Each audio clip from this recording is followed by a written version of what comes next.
Hi everyone, how are you feeling today? Good, I hope.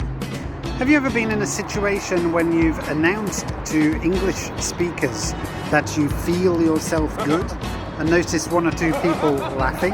That's because if you translate "Я чувствую себя" directly, you get "I feel myself," which is actually a euphemism for touch, which sounds a little bit 18 plus and is likely to raise one or two sniggers.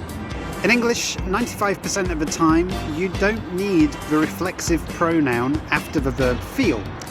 You can use feel plus an adjective to talk about your emotions and health. For example, I don't feel very well, I feel tired.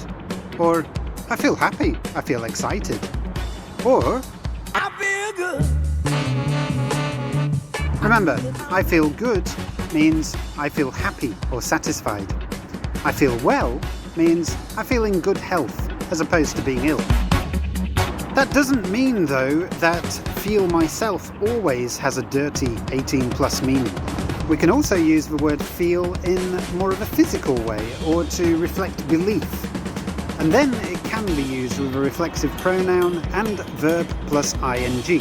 For example, he felt himself falling and suddenly woke up. I felt myself blushing when she asked me for a date, but I could feel myself falling in love. And lastly, you can also say, I don't feel myself today, or I'm not feeling myself today. This basically means I'm not in my usual mood. I'm going slightly mad. So, using a reflexive pronoun after the verb feel isn't always going to put you in an embarrassing situation, but it's worth remembering that if you're simply describing an emotion, use feel plus an adjective. You don't need a self pronoun.